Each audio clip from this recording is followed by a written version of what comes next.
Hi friends, இன்னைக்கு நம்ம Christmas plum cake எப்படி செய்யலாம்னு பார்க்கலாம். இந்த கேக் செஞ்சு பாருங்க, நல்லா சாஃப்டாக இருக்கும். நான் முட்டையே சேர்க்காம செஞ்சுருக்கேன். ஸோ இதை கண்டிப்பாக இந்த வீடியோவை ஸ்கிப் பண்ணாமல் ஃபுல்லாக பாருங்கள்.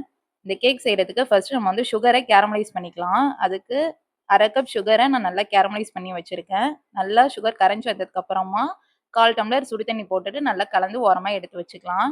இப்போ ஒரு பாத்திரத்தில் 1 டம்ளர் தண்ணி எடுத்துக்கோங்க. நான் கருப்பு திராட்சை அது நல்லா வேக வச்சு வைக்கிறேன். ஒரு 10 நிமிஷம் வச்சோன்னா சாஃப்டாக வந்துடும்.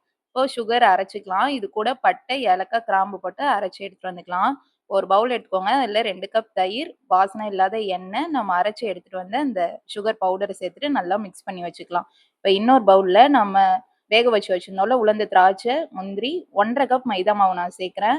1 spoon baking powder, 1/2 spoon baking soda, நம்ம கலந்து வச்சிருந்த அந்த தயிர் வச்சிருந்தோம்ல அது, அப்புறமா கேரமலைஸ் பண்ண சுகர் எல்லாத்தையும் சேர்த்துட்டு நல்லா கலந்து விட்டுக்கோங்க. நம்ம தண்ணி எதுவுமே சேர்க்க வேணாம். நமக்கு கரெக்டா இருக்கும். இப்படியே நம்ம கலந்து வச்சோம்னா, நமக்கு கரெக்டா ஒண்ணு சேர்ந்து வந்துரும். ரொம்ப தண்ணியா இருக்கக்கூடாது. இந்த அளவு இருக்கிற மாரி பார்த்துக்கோங்க. இப்போ நான் டின்ல சேர்த்துட்டு, மேல டெக்கரேஷனுக்காக கொஞ்சமா முந்திரி வச்சிருக்கேன். இத ஓவன்லயும் வைக்கலாம். நான் வந்து பேன்ல தான் வைக்கிறேன். கீழ ஒரு லேயர் உப்பு போட்டுட்டு நம்ம வச்சு எடுத்துக்கலாம். கிட்டத்தட்ட எனக்கு 1 ஹவர் ஆச்சு இந்த கேக் ரெடியாகி பேக் ஆகுறதுக்கு.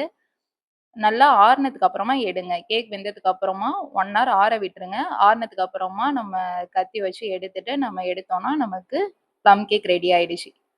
எவ்வளோ சூப்பரா வந்திருக்கு பாருங்க. கண்டிப்பா இதே மெத்தட்ல ட்ரை பண்ணி பாருங்க. டேஸ்ட் அவ்வளோ நல்லாருக்கும். நான் கட் பண்ணி காட்டுறேன். நல்ல சாஃப்ட்டா இருந்துச்சு. நம்ம முட்டை சேர்த்தா தான் அந்த அளவு சாஃப்ட்டா வரும்னு நெனைப்போம். நான் முட்டையே சேர்க்காம வெறும் தயிர் வச்சே செஞ்சேன்.